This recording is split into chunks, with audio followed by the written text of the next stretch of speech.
एक बार फिर से आपका मेरे YouTube चैनल में स्वागत है। चैनल को लाइक करना बिल्कुल ना भूलें और यदि नए हैं तो चैनल को सब्सक्राइब भी करें।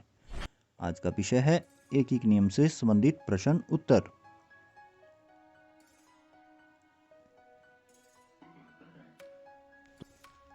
प्रश्न, यदि 9 किलोग्राम चीनी का मूल्य 540 रुपये है तो 12 किलोग्राम चीनी का मूल्य ज्ञात कीजिए। प्रश्न में 12 किलोग्राम है और हमें दिया है 9 किलोग्राम चीनी का मूल्य, जबकि प्रश्न में 12 किलोग्राम है। तो हमें लिखना है 9 किलोग्राम चीनी का मूल्य, क्योंकि हमें 12 किलोग्राम चीनी का मूल्य ज्ञात करना है। तो पहली लाइन 9 किलोग्राम चीनी का मूल्य बराबर है 540 रुपये। ये पहली लाइन हुई, क्योंकि हमें रेट निकालना है। 1 किलोग्राम चीनी का मूल्य पता होना चाहिए। रेट अर्थात दर 540 ऊपर लिखेंगे और 9 नीचे। 1 किलोग्राम चीनी का मूल्य 540 ऊपर 9 नीचे।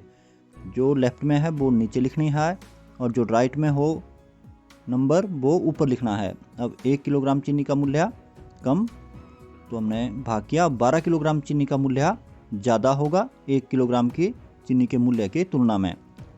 तो अब करेंगे हम गुणा। तो 12 किलोग्राम चीनी का मूल्य 540/9 गुणा 12। 1 किलोग्राम चीनी का मूल्य के लिए हमने भाग किया, जबकि 12 किलोग्राम चीनी का मूल्य ज़्यादा होना था तो हमने क्या किया, गुणा। 1 किलोग्राम चीनी का मूल्य कम और 12 का ज़्यादा। अगर पहले तुलना करें तो 9 का ज़्यादा 1 किलोग्राम चीनी का मूल्य कम होना था, तो कम के लिए भाग और ज़्यादा के लिए गुणा। तो 5। अब देखिए विभाज्यता का नियम लगा रहे हैं। 5 जमा 4 9 होते हैं, ये 9 से कटेगा तो 9 एकम 9, 9 छिके 54। 0 काट के हम वैसे की वैसे ही लगाएंगे 6 के आगे, ये बन जाएगा 60। अब 12 छिके 72 और उसके आगे 0 लगाएंगे तो ये बन जाएगा 720। 12 छिके 72, 0 की 0 वैसी रहेगी 72 के आगे, तो ये बन जाएगा 720 रुपये। तो 12 किलोग्राम चीनी का मूल्य हुआ 720 रुपये।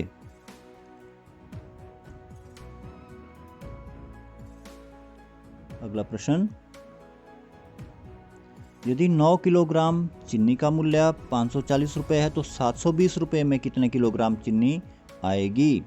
अब थोड़ा सा प्रश्न अलग हो गया। अब 720 रुपये की जगह 540 रुपये है, 720 रुपये में कितने की जगह जितने किलोग्राम चीनी आएगी, ये हमारी अंतिम लाइन होगी। तो हमारी प्रथम लाइन बनती है 540 रुपये में जितने किलोग्राम चीनी आएगी। कितने की जगह लिखना है जितना, तो जितने किलोग्राम चीनी आएगी 540 रुपये में जितने किलोग्राम चीनी, तो ये हुआ 9 किलोग्राम, क्योंकि हमारे पास 540 में कितनी किलोग्राम चीनी थी, 9 किलोग्राम चीनी आनी थी। तो अब देखिए 540 के ठीक नीचे लिखेंगे हम 1 रुपये में। हमें दर का पता होना चाहिए, रेट का पता होना चाहिए। तो 1 रुपये में कितने किलोग्राम चीनी आएगी, 9 ऊपर लिखेंगे 540 नीचे। जो लेफ्ट में नंबर होता है उसको हम हर में लिखते हैं और राइट वाले को अंश में अर्थात ऊपर लिखते हैं। अब 720 रुपये में जितने किलोग्राम चीनी आएगी, तो ये हम ज़्यादा आएगी तो ज़्यादा के लिए हम गुणा करेंगे 9/540 गुणा 720। तो देखिए 540 और 1 रुपये की तुलना में ये कम आनी थी 1 रुपये में। अब 1 रुपये और 720 में तुलना करते हैं तो ये ज़्यादा आएगी, 1 रुपये में कम 720 रुपये में ज़्यादा आएगी, तो ज़्यादा के लिए गुणा किया गया। अब देखिए विभाज्यता का नियम के मुताबिक सबसे पहले 0 0 काट लें और 5 जमा 4 9 होते हैं, तो ये 9 से कटेगा। 9 अंश में है, 5 जमा 4 5 4 9 होते हैं,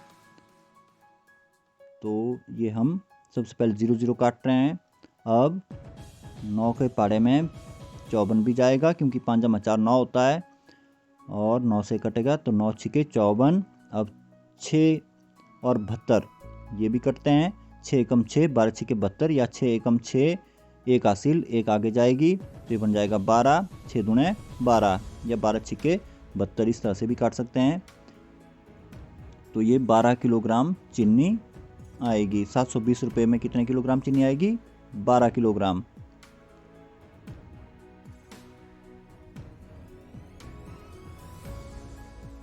₹720 में 12 किलोग्राम चीनी आएगी। अगला प्रश्न, यदि 9 पुस्तकों का मूल्य 720 रुपये है तो ऐसी 50 पुस्तकों का मूल्य ज्ञात कीजिए।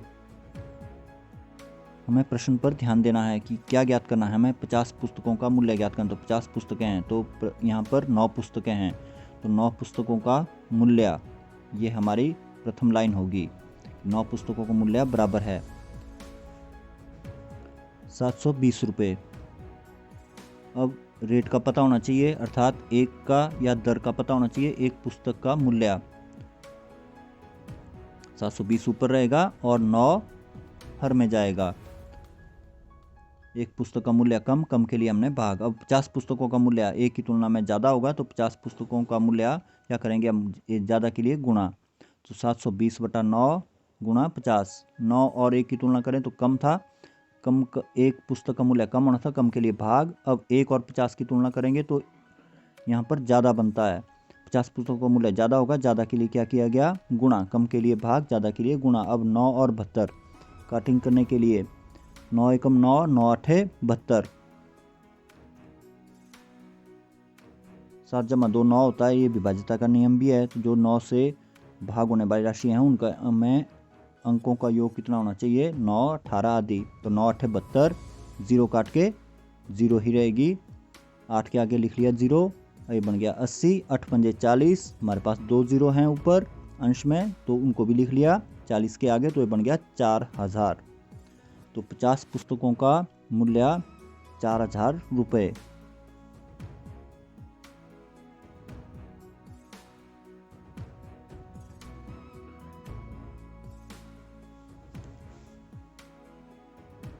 अगला प्रश्न,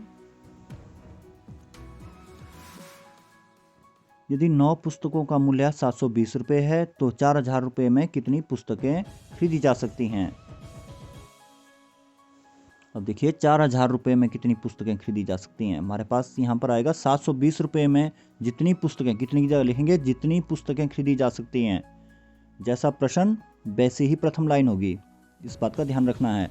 हमारे पास 4000 रुपये में है तो हम लिखेंगे 720 रुपये में जितनी पुस्तकें खरीदी जा सकती हैं, 9 पुस्तकें। तो 720 रुपये में 9 पुस्तकें। अब 1 रुपये में कम पुस्तकें खरीदी जा सकती हैं, तो इसे हम भाग करेंगे, 9 रहेगा अंश में और जो लेफ्ट में था नंबर वो हम नीचे लिख लिया 720। अब 4000 रुपये में जितनी पुस्तकें खरीदी जा सकती हैं, एक की तुलना में 4000 में ज़्यादा पुस्तकें खरीद सकते हैं, तो ये हो जाएगी गुणा। 4000 रुपये में जितनी पुस्तकें खरीदी जा सकती है 9/720 गुणा 4000। तो ये 50 पुस्तकें कैसे आएगा, पहले सबसे पहले 0 से 0 काटेंगे, 0 अंश में 1 0 कटेगी और 1 0 हर में कटी जाएगी। अब 9 एकम 9, 9 अठे 72,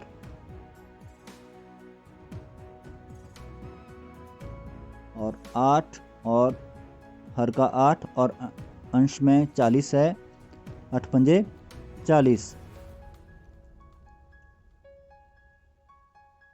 0 काट करके 5 के आगे लिखेंगे तो ये बन जाएगा 50। तो ये हुई 50 पुस्तकें। 50 एकम 50, हर में 1 ही रह गया था, तो 4000 रुपये में कितनी पुस्तकें खरीद सकते हैं, 50 पुस्तकें। इस वीडियो के नीचे लाइक बटन पर क्लिक करना बिल्कुल ना भूलें, और यदि चैनल सब्सक्राइब नहीं किया तो चैनल सब्सक्राइब करें। अगली वीडियो देखने के लिए क्लिक करें।